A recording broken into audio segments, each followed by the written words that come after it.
2013년 7월 7일 하나님께서 우리에게 주시는 말씀은 마태복음 6장 1절에서 18절입니다. 마태복음 6장 1절에서 18절 말씀을 봉독에 올리겠습니다. 사람에게 보이려고 그들 앞에서 너희 의를 행하지 않도록 주의하라. 그리하지 아니하면 하늘에 계신 너희 아버지께 상을 받지 못하느니라. 그러므로 구제할 때에 외식하는 자가 사람에게서 영광을 받으려고 회당과 거리에서 하는 것 같이 너희 앞에 나팔을 불지 말라. 진실로 너에게 이르노니 그들은 자기 상을 이미 받았느니라. 너는 구제할 때에 오른손이 하는 것을 왼손이 모르게 하여 내 구제함을 은밀하게 하라. 은밀한 중에 보시는 너희 아버지께서 갚으시리라. 또 너희는 기도할 때에 외식하는 자와 같이 하지 말라. 그들은 사람에게 보이려고 회당과 큰 거리 어귀에 서서 기도하기를 좋아하느니라. 내가 진실로 너에게 이르노니 그들은 자기 상을 이미 받았느니라. 너는 기도할 때에 네 골방에 들어가 문을 닫고 은밀한 중에 계신 네 아버지께 기도하라. 은밀한 중에 보시는 네 아버지께서 갚으시리라. 16절로 갑니다. 금식할 때에 너희는 외식하는 자들과 같이 슬픈 기색을 보이지 말라. 그들은 금식하는 것을 사람에게 보이려고 얼굴을 흉하게 하느니라. 내가 진실로 너에게 이르노니 그들은 자기 상을 이미 받았느니라. 너는 금식할 때에 머리에 기름을 바르고 얼굴을 씻으라. 이는 금식하는 자로 사람에게 보이지 않고 오직 은밀한 중에 계신 네 아버지께 보이게 하려 함이라. 은밀한 중에 보시는 네 아버지께서 갚으시리라. 아멘. 정연이라는 여류 소설가가 1977년 9월 17일 동아일보에 발표한 천당행 노자라는 소설이 있습니다. 36년이 됐는데 제가 날짜까지 정확하게 기억한 이유는 그날이 제 20번째 생일이라 길었습니다. 그 소설 줄거리가 오늘 제가 여러분에게 들려드리고자 하는 주제와 굉장히 닮았기 때문에 문득 그 소설이 생각나서 좀 소개해드리는 것으로 설교를 시작하려고 합니다. 어느 마을에서 비슷한 두 나이의 할머니가 한꺼번에 돌아가셔서 초상이 났습니다. 두 할머니는 너무나 다른 분이셨습니다. 큰 대문집에 할머니는 굉장히 부자여서 외모부터 아주 깔끔하게 삶도 아주 굉장히 깔끔한 그런 분이셨습니다. 특히 교회에 열심히 다니셔서 주일 예배는 물론이고 수요 예배, 새벽기도 평생 빠진 적이 없으신 분이셨습니다. 그러나 콩나물집 할머니는 아주 가난한 할머니셨습니다. 동네 어른들이 초상 치르느라 분주하고 바쁜 때 동네 아이들이 땡볕에 모여가지고 논쟁이 벌어졌습니다. 논쟁의 주제는 이겁니다. 두 할머니 중에 누가 천당 갔을까? 이거였습니다. 하나이가 얘기합니다. 그 물어보나 마나지. 큰 대무집 할머니 평생 교회 다녔는데 그리고 교회에 드린 헌금이 얼마나 많은데 그렇게 말했습니다. 평생을 교회에 사셨잖아. 그래 말씀하셨어요. 그리고 하나이가 그래 콩나물집 할머니는 평생 교회가 뭔지 모르고 사셨지. 그렇지만 정말 착하게 사셨잖아. 가난한 콜렉 애들한테 공짜로 사탕도 주시고 또 본인도 굉장히 가난하시면서 자기보다 가난한 사람들 있으면 얼마나 많이 도왔냐. 또 등록금 없어서 학교 못 간다는 애들이 있으면 그런 우리 형들 누나들 얼마나 많이 도와가지고 공부하게 해드렸냐. 그렇게 말했습니다. 그러니까 다른 아이가 반론을 펴니다. 그런 걸 하면 큰 집 할머니 어떻게 따라가냐고. 큰 대문집 할머니는 학교에 병원에 고원에 양로원에 기부금을 얼마나 많이 냈는데 그리고 봉사활동 많이 한다고 온 동네 소문났잖아. 그랬습니다. 그러나 그 큰 대문집 할머니는 아이들을 좋아하지 않으셨어요. 동네에서 애들이 노는 거 시끄럽다고 되게 싫어하셨습니다. 그리고 같은 연배에 있는 콩나물집 할머니 볼 때마다 나무라고 핀잔 줬어요. 밤낮없이 콩나물만 팔고 있을 거냐고. 천당 갈 준비를 해야지. 교회로 가요. 교회로 가. 교회 가서 헌금을 열심히 해서 천당 갈 노자를 만들어야지. 평생 콩나물을 팔다 죽을 거냐고. 그렇게 핀잔을 줬습니다. 그러나 콩나물집 할머니는 그 큰 대문집 부자 할머니의 말에 전혀 귀를 기울이지 않았습니다. 애들이 하루 종일 논쟁을 벌여도 누가 천당 갔는지 알 길이 없어서 결국은 두 분 다 착한 일만 했으니까 둘 다 천당 간 걸로 하자 이러고 헤어졌습니다. 근데 최근에 교회학교를 다니게 된 어린아이는 그래도 궁금해가지고 집에 가서 엄마께 여쭙습니다. 누가 천당 갔을까요? 어머니 대답이 이랬습니다. 다 좋은 일 많이 하셨잖아. 그러니까 큰 대문집 할머니는 천당 가고 콩나물집 할머니는 극락 가는 걸로 하자 이랬습니다. 애가 그래도 잠을 자는데 찝찝했어요. 너무너무 궁금하고 도대체 누가 천당 갔을까? 근데 잠을 자다 꿈에 천사를 만났다는 거 아닙니까? 얼마나 반가웠겠어요. 막 뛰어가 천사님 붙들고 물었습니다. 천사님 내가 너무너무 궁금한 게 있는데 큰 대문집 할머니 콩나물집 할머니 두 분 중에 누가 천당 갔습니까? 천사가 그 어린애를 참 사랑하는 눈으로 이렇게 내려다보시면서 이렇게 말씀하셨어요. 둘 다 천당에 못 갔단다. 애가 깜짝 놀랐습니다. 아니 천사님 왜 그런데요? 제가 보기에는 두 분 다 너무 착하게 살고 너무 좋은 일 많이 하셔서 두 분 다 천당 가야 될 것 같은데요. 그때 천사가 웃으면서 말했습니다. 착한 일이란 사람들만을 바라보며 하는 게 아니란다. 큰 대문집 할머니는 교회와 교회 사람들만 바라보고 일을 하셨고 콩나물집 할머니는 동네 사람과 그 홀리개들만 바라보고 일을 하셨거든. 착한 일이란 하나님 뜻 안에서 하나님 마음, 하나님 사랑으로 되어져야 되는 것이란다. 그게 그 소설의 끝입니다. 정확히 모르겠습니다. 제가 그 정연희 작가를 뵌 적이 없어서 그 소설가가 오늘 저희가 읽은 이 본문을 모티브로 소설을 썼는지 안 썼는지 모르겠습니다만 작가적인 직감으로 아마 그랬으리라 생각해 봅니다. 오늘 예수님께서 우리에게 들려주신 얘기가 그 속에 다 들어있기 때문에 36년 전 추억을 한번 떠올려 봤습니다. 여러분 기억해 주십시오. 오늘 제 설교 다 있더라도 여러분 제 얘기는 다 잊어 외화된 것만 참 기억하잖아요. 다들. 평생을 교회 다니고 교회에 많은 헌금을 했더라도 천당 못 갈 수도 있다는 소설의 얘기를 꼭 좀 기억해 주십시오.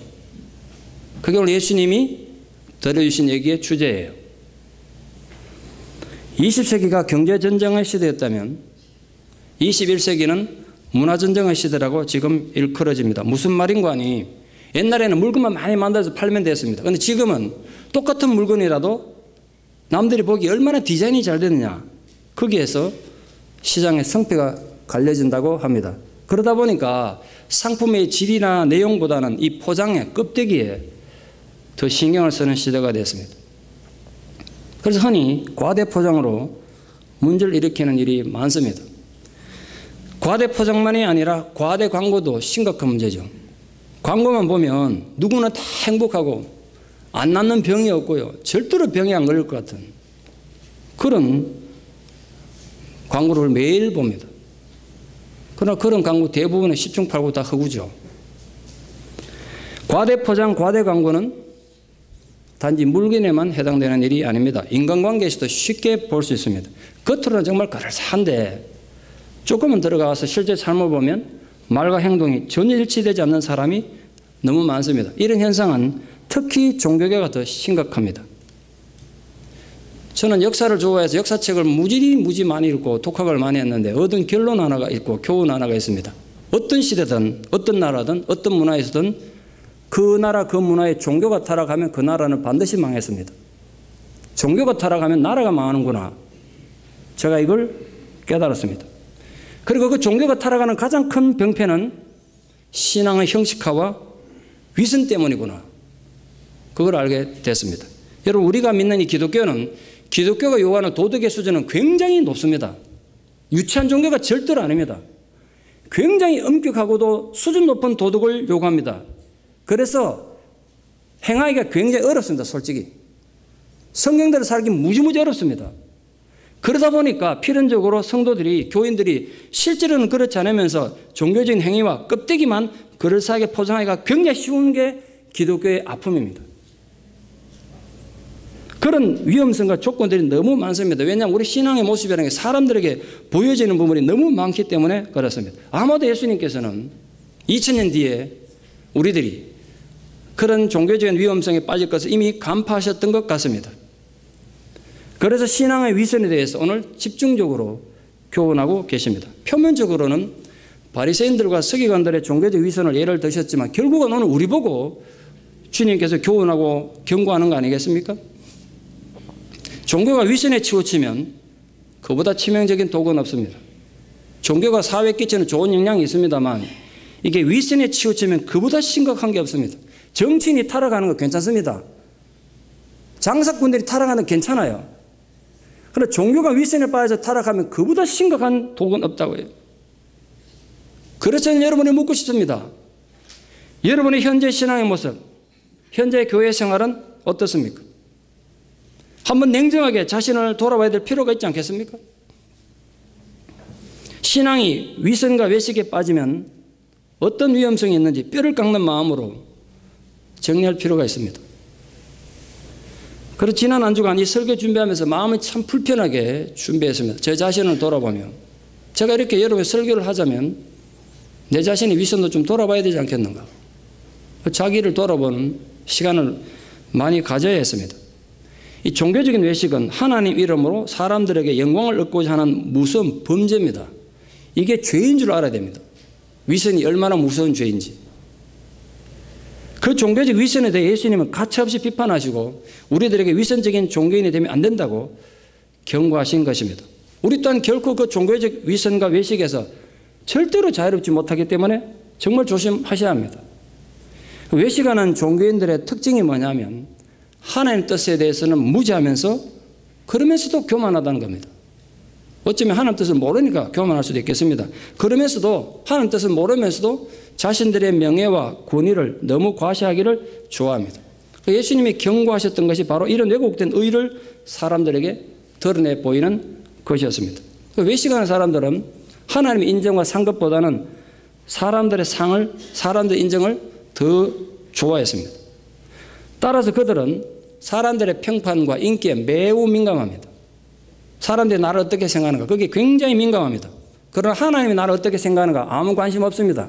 그래서 목사도 마음대로 불법을 저지르고 뻔뻔스럽게 살아갈 수도 있고 온갖 나쁜 짓 신앙인이 할 수 있는 이유가 거기에 있습니다. 그러나 정말 진실된 성도는 하나님 두려워할 줄 알아야 돼요. 하나님을 두려워할 줄 알기 때문에 작은 불법이라도 함부로 저지르면 안 되는 거예요. 주님께서는 외식을 극복하는 방법을 구제, 기도, 금식의 신뢰를 들어서 우리에게 교훈하고 있습니다. 구제, 금식, 기도, 신앙의 3대 중요한 신앙 행위가 아닌가 생각합니다. 일반적으로 유대인들은 구제를 자기들 신앙의 제일 의무로 생각했습니다. 공덕을 굉장히 중요하게 생각했습니다. 예수님도 남을 구제하는 걸 절대로 비판한 것도 아니고 구제하는 걸 부정하신 건 절대로 아닙니다. 성경 신구약에 가난한 사람을 긍휼히 여기고 네 가진 걸 나누라는 얘기 얼마나 많습니까? 문제는 내가 남을 도울 때, 내 한 손이 남을 도울 때 내 마음의 생각은 다른 생각하고 있는 거예요. 이 마음의 동기가 중요한 거예요. 우리가 선한 일 할 때 남을 도울 때 정말 조심해야 될 우리 마음의 동기예요. 여러분 구제는 오로지 하나님의 영광을 위해 하는 겁니다. 내 만족을 위한 것도 아니고 내가 이렇게 남을 돕는다. 내가 이렇게 좋은 일 한다. 자기 만족을 위한 것도 절대로 아니고요. 사람들이 알면 얼마나 남을 인정할까. 이런 건 절대로 아니라고요. 내가 당신도 도왔으니까 당신은 나한테 감사하라. 이런 거 아니란 말이에요. 이 작은 선행을 통해서 하나님 기뻐하시고 하나님 영광받은 그걸로 된 거예요. 누가 알아주든 몰라도 필요 없어요. 자신의 의를 자랑하거나 자기 과시가 되면 의를 행하고도 하나님을 욕되게 하는 것입니다. 그런데 인간은 누구나 너무나 그러기 쉽다는 게 우리에게 심각한 도전입니다. 유대 종교 지도자들은 사람들이 많이 모이는 거리에 가가지고 남을 돕는 구제 배낭을 만들어서 구제용 가방을 바구니를 건네주면서 나팔을 부르대 실제로. 그래서 오늘 예수님께서 나팔을 불지 마라 했는 게 비유가 아니라 실제로 이 바리새인들이 거리에서 나팔을 불었다는 거야. 내가 너희들에게 지금 구제하니까 내한테 오라는 거야 지금. 사람들 관심을 다 끌면서 그런 구제한 거예요. 그들의 속셈은 그 구제 행위를 통해서 사람들의 갈채와 인기를 얻는 것이었습니다. 문제는 우리도 그런 자기 과시에서 결코 자유롭지 않습니다. 그래서 예수님은 네 오른손이 하는 거 왼손이 모르게 하라고 하신 거예요. 그 말 의도가 뭐겠습니까? 남들이 나의 선행을 모르는 건 물론이고 나조차도 내가 남에게 행한 선을 기억하지 말라는 거예요. 그러면 은밀한 중에 보시는 하나님께서 너에게 상을 주실 것이다. 그래 말씀하셨습니다. 근데 하나님 우리에게 주는 상은 공개적으로 사람들에게 나팔 불고 주는 상이 아니고 나중에 천국 가서 받는 것도 아니고 이 땅에서도 받아요. 어떤 상이냐? 우리 희생과 헌신을 통해서 궁핍한 자들이 구제받는 걸 우리 눈으로 보는 겁니다. 굶주린 자들의 배가 부르게 되고 아픈 자들이 치유를 받고 억압받는 자들이 자유와 해방을 얻는 일들을 직접 보는 것. 그거면 된 거예요. 그 얼마나 귀한 상급입니까? 자기를 드러내지 않고도 선을 행하는 것이 정말 자유로운, 자연스러운 그런 인격이 성숙한 성도를 훈련시키는 우리 다음 세대를 준비하는 교회가 되기를 축원합니다.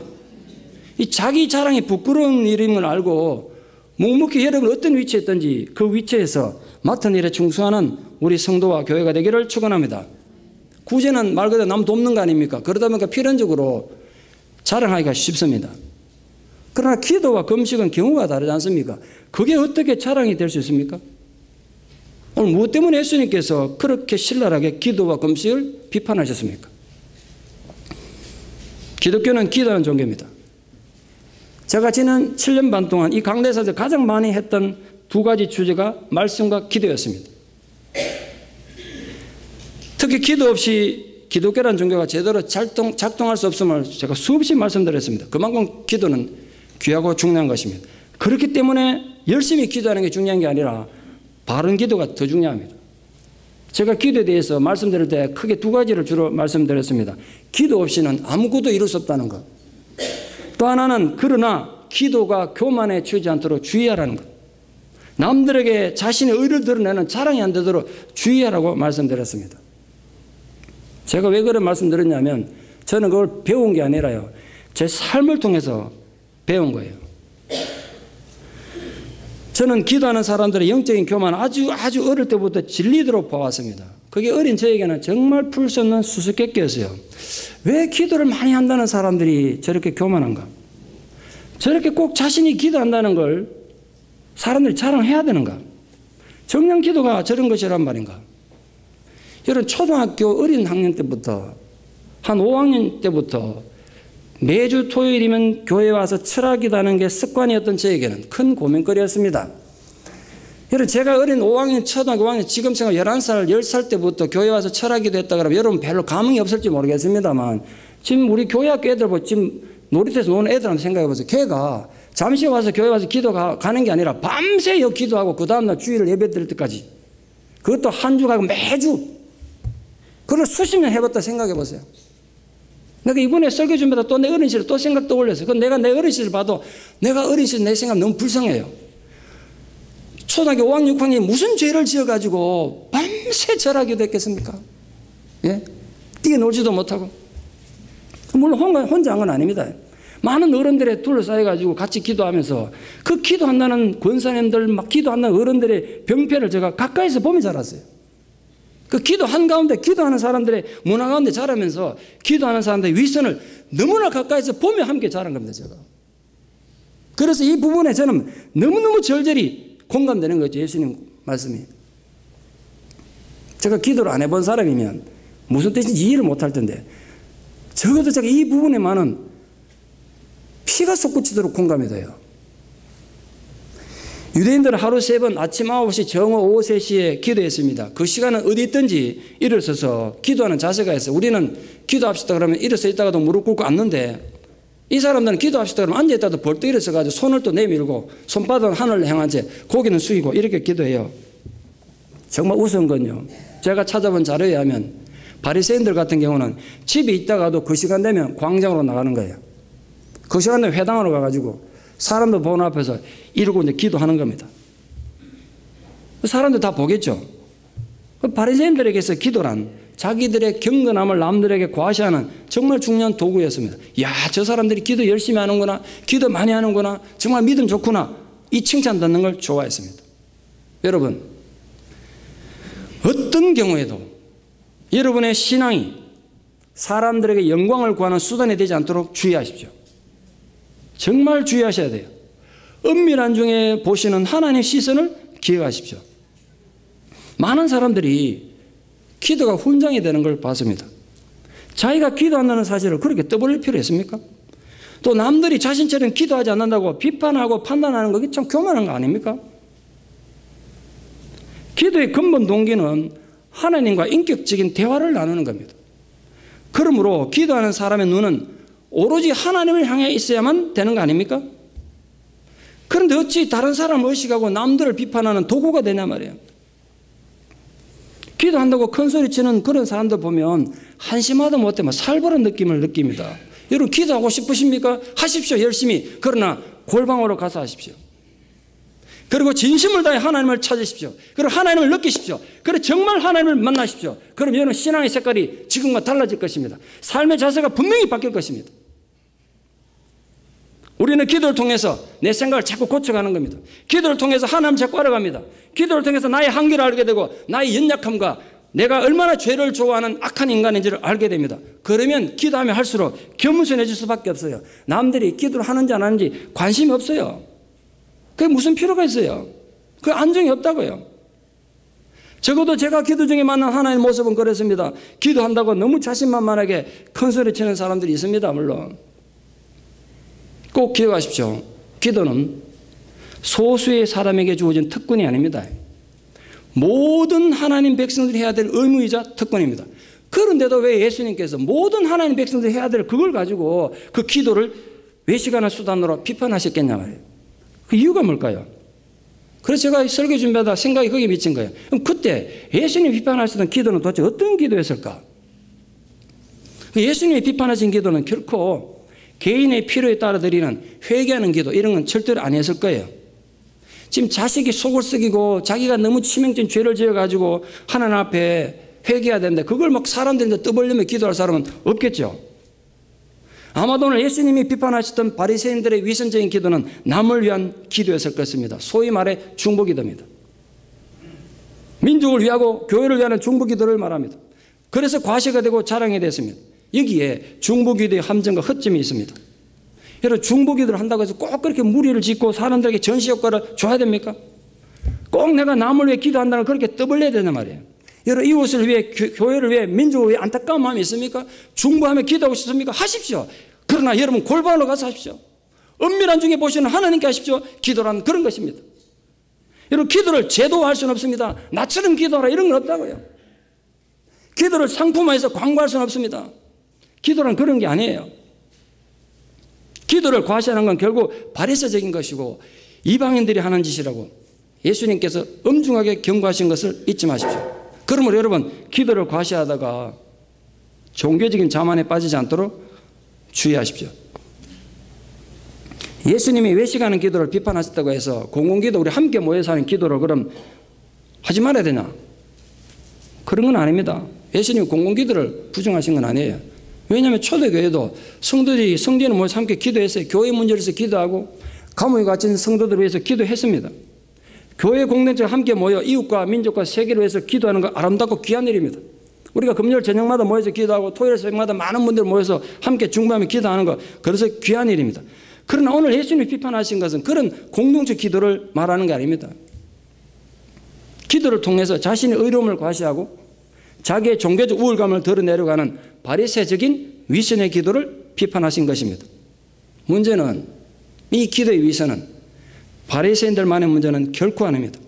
오늘 우리 시대에도 도처에서 벌어지고 있는 일들입니다. 어쩌다가 기도한다는 게 훈장이 되고 계급이 되어버렸습니다. 그걸 자랑으로 떠벌리고 어떤 사람은 명함에 파가 다니는 사람도 봤습니다. 내가 40일 기도를 몇 번 했다고. 심지어는 신문에다가 광고 낸 사람도 봤어요. 정말 코미디 아닙니까? 어떤 교회에서 부흥 강사를 모셨는데 신문에다가 기도했다고 기도 많이 하는 사람이 광고를 내놨더라고. 웃긴 일 아닙니까? 그게 왜 광고가 되냐고요. 이 사람은 숨을 잘 쉽니다. 이게 광고거리 됩니까? 저도 기도를 좀 특별하게 해서 기도 많이 하는 목사라고 한때 성도들에게 소문났던 적이 있습니다. 저에게 어떤 여자 전도사님이 성도들을 교육하면서 우리 목사님 기도하는 거 보니까 그 앞에 가서 까불면 안 되겠다고 조심하라 이래 교육했다고 그러더라고요. 지금 생각하면 정말 부끄럽습니다만 쥐구멍에 들어가고 싶은 마음인데 그때는 그게 좋은 건 줄 알았습니다. 그러나 이제 깨닫습니다. 그때 제 모습이 얼마나 잘못되었는 것인지. 여러분, 성도들이 제가 기도를 많이 하는지 안 하는지 어찌 알겠습니까? 어떻게 알겠어요? 제가 그들이 보는 데서 했기 때문입니다. 제가 그들을 보는 데서 했기 때문이에요. 회당과 거리에서 기도한 바리새인의 기도와 전혀 다를 바 없다는 걸 그땐 제가 몰랐던 겁니다. 그래서 제가 정말 하나님의 은혜를 알고는 철저히 골방으로 들어가기 시작했습니다. 적어도 제게 있어서 가장 기도하기 좋은 장소는 제 침실과 서재입니다. 사실은 제가 우리 교회에 와가지고 처음에 교회가 힘들 때 교회를 위해서 정말 절실히 기도했던 건 죄송합니다. 예배당이 아니라 제 침실이었습니다. 정말 눈물로 잠 못 들면서 기도했었습니다. 그 기도의 눈물 가지고 4일 동안 여기 집회했던 기억이 있습니다. 아무도 안 보니까 마음도 그렇게 기도할 수 있었습니다. 거기는 아무도 안 봐요. 심지어는 가족조차도 제가 기도하는 걸 모릅니다. 오직 하나님과 나만의 만나는 시간입니다. 교회에서 기도할 때도 마찬가지입니다. 사람들이 보는 순간은 정말 기도할 때 조심하게 됐습니다. 여러분, 여러분의 기도가 자랑이 되기 정말 쉬우니까 정말 주의하셔야 합니다. 예수님은 남들에게 인정받고 칭찬 들으며 하는 기도는 이미 상을 다 받았다 그랬습니다. 그 말을 다시 생각하면 그런 기도는 절대로 응답되지 않는다는 뜻 아닙니까? 이미 상을 다 받았다는데요. 응답되지 않는 기도 왜 하십니까? 그러므로 기도가 자신의 신앙을 과시하는 도구가 되는 순간 그는 하나님 나라와 상관없는 사람이 되는 것입니다.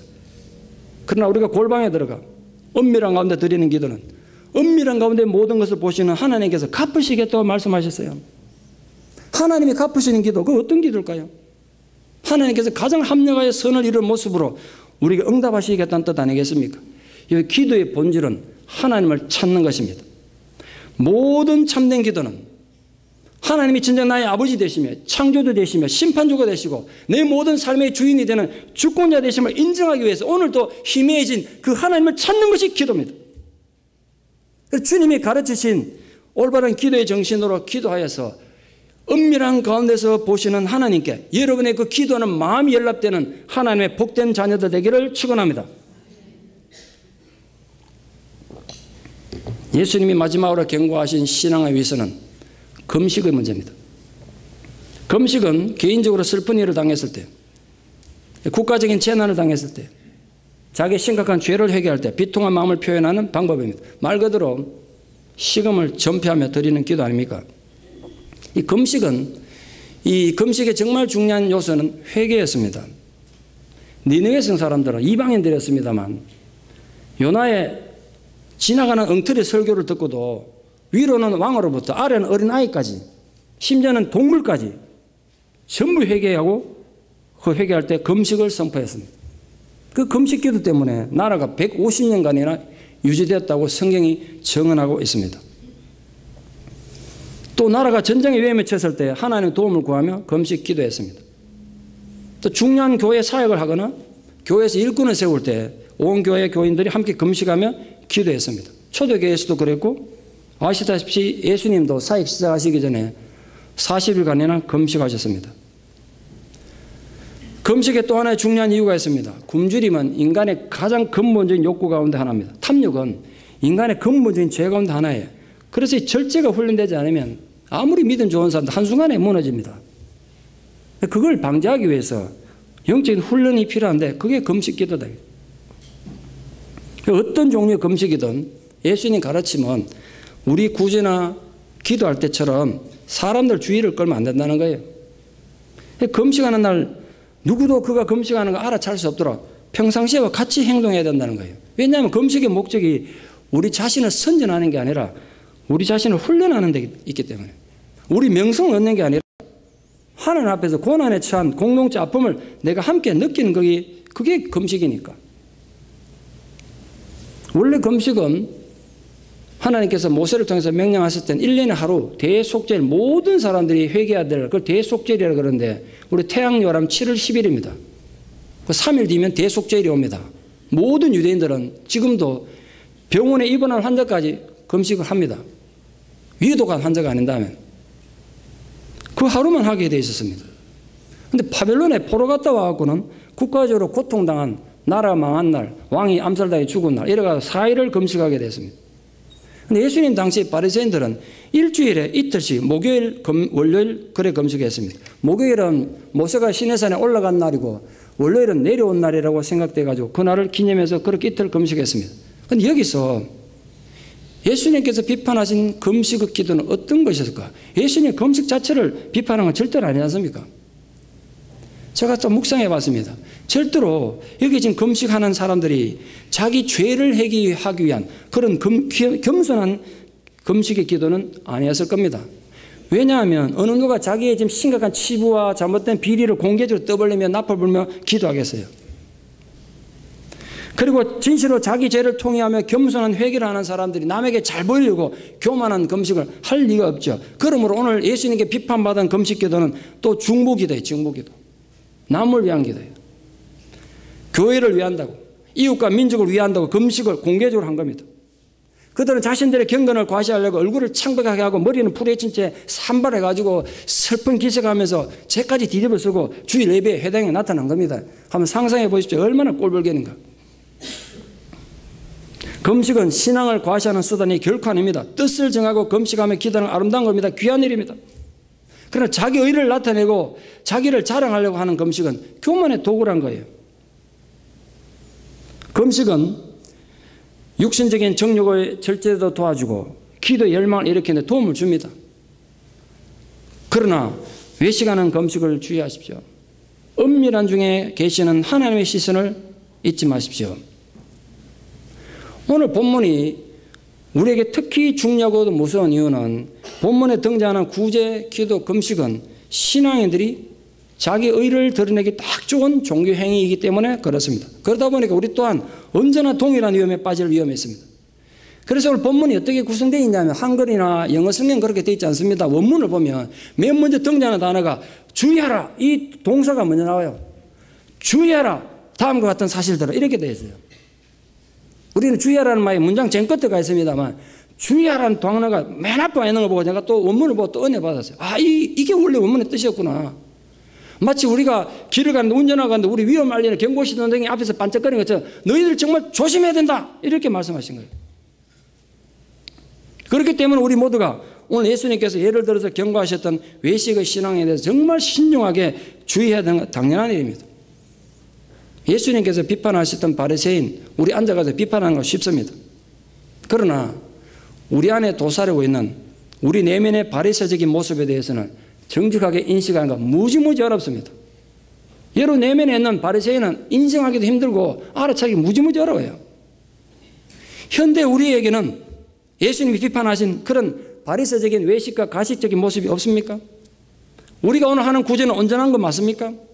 우리의 기도는 하나님이 인정하실 수 있겠습니까?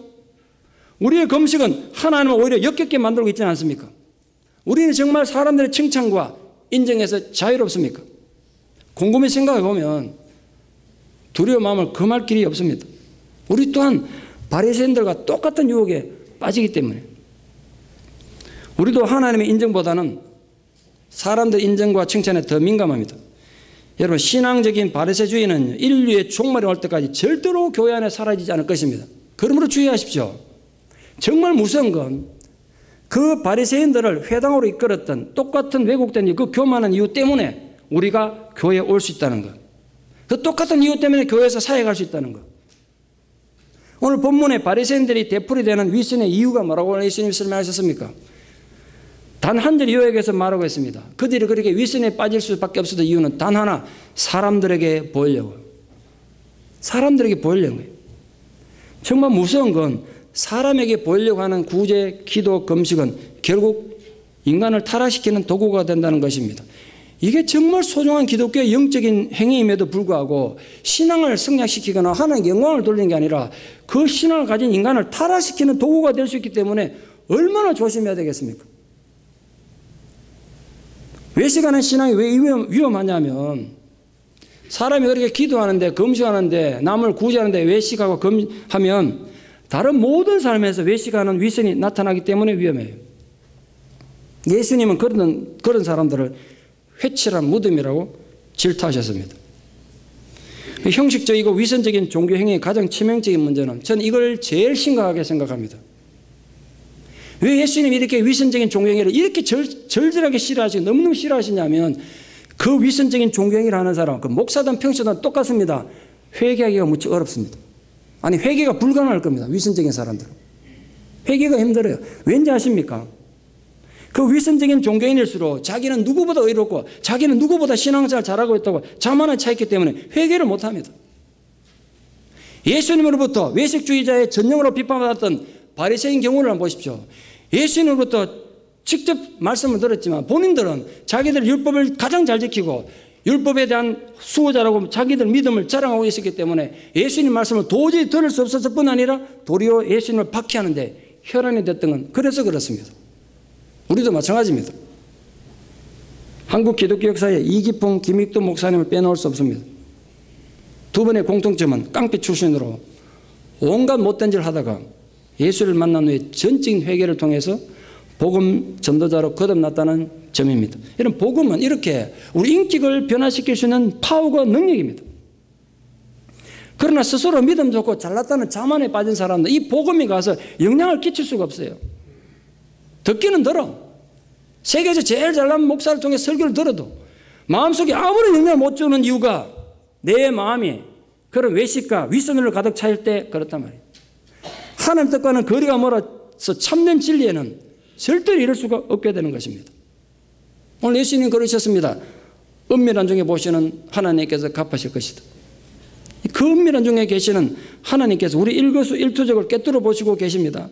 요즘은 CCTV가 장비가 발달해가지고 우리가 누가 비명을 지르거나 쿵소리만 나도 그 소리 자체가 경찰서로 연락돼가지고 바로 출동하게 돼 있답니다. 혹시 사고 치실 분들은 참고하십시오. 여러분 그렇다면 하나님 앞에 오죽하시겠어요? 모든 것을 감찰하시는 하나님을 두려워하는 신앙인이 된다면 절대로 위선적이거나 교만에 찬 신앙인이 될 수 없는 거 아니겠습니까? 우리가 위선적이고 외식하는 교회가 되지 않기 위해서 정말 깨어 있어야 합니다. 진리에 제대로 반응하고 믿음이 작동되는 교회가 되고 성도가 되기 위해서 우리 정말 하나님 앞에 깨어 있읍시다. 부디 우리가 교만하고 위선적인 신앙에 젖지 않도록 조심하고 노력하는 교회가 되기를 바랍니다. 여러분 금식을 하든 구제를 하든 기도를 하든 다른 어떤 선을 하더라도 다른 사람들에게 알리를 하지 마십시오. 예수님 표현대로 나팔 불지 마십시오. 우리 절대로 잊지 맙시다. 은밀한 중에 보시는 하나님 앞에 내가 살아간다는 사실. 신앙은 남에게 보여지기 위한 연극이 아니라 매일 죽어야 되는 순교자의 삶이라는 사실. 언제나 말씀 앞에 자신을 겸손히 점검하고 성령의 음성에 민감하게 반응하며 회개하기를 주저하지 않는 생명이 살아있는 신앙인 되기를 진심으로 축원합니다. 기도드리겠습니다. 아버지 하나님, 오늘도 주님께서 들려주시는 말씀 앞에 우리가 우리 신앙을 내려놓고 겸손히 자신을 돌아봅니다.